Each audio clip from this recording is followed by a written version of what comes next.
start? I got my start, not ironically, just interesting enough. I scored this little TV show called This Is the Life, which was for Lutheran television.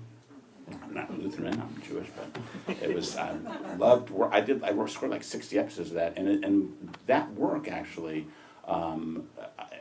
led me to getting, working with Mike and Pete.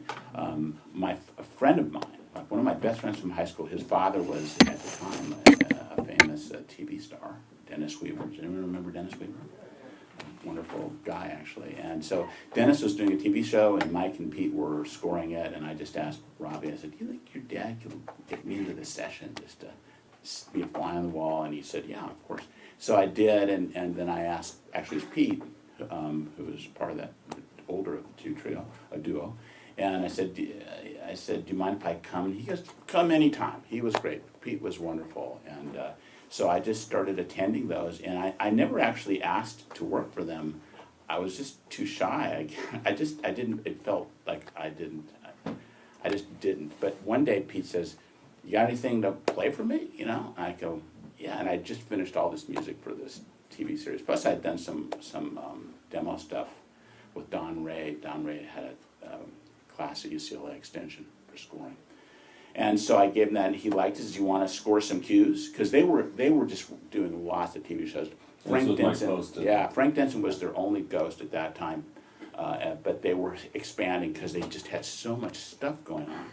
And list some of the shows. I mean, it is like the A-Team, Magnum PI, Greatest American Heroes, Rousters, shows like that. And it was when I started at USC, my favorite kind of music was like early mid 20th century classical music. Yeah, Mike Post's TV shows are pretty far away. Totally different from me, and you know, and I sort of had a conversation with Pete about that. He goes, look, the thing you're going to get from working with us is you're going to learn how to write like somebody else, and that is a very useful thing to do. And I immediately said, yeah, you're absolutely right. Because if you're not familiar with those shows or what they did, what was unique about it at the time, and it was unique, they combined, and it was orchestral with a pop band in the center of the orchestra. So we had violins, cello, brass was like 3 trumpets, 3 horns, 2 trombones, and bass trombone. Percussion, like 2 percussionists and 3 woodwind players. But then we had a band, which would be like a keyboard player who would play piano, clavinet, a Jupiter 6 or whatever the newest synthesizer was there at that time, and we had a drummer, guitarist, and a bass player. Was that Larry Carlton's heyday, the guitarist?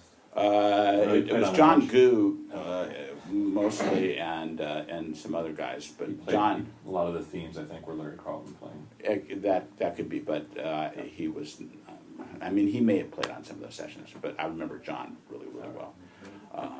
So that was, so you had a band inside, so it was like pop music infused orchestral scoring, and that was what made it kind of interesting. And at the time, it was like, whoa, it was a new thing. It was very exciting. So that was just a really fantastic opportunity for me. It was just paper and pencil and off to the copyist, and then you show up on Thursday or Friday and record, and then you spot a new show. And it was usually like 3 or 4 people. You know, I would either meet at Mike's house or Pete's house where we'd spot the show. I remember we spotted the A-Team pilot, and we all looked at each other and goes, "This is such crap. This is not going to go 3 episodes. This is so stupid."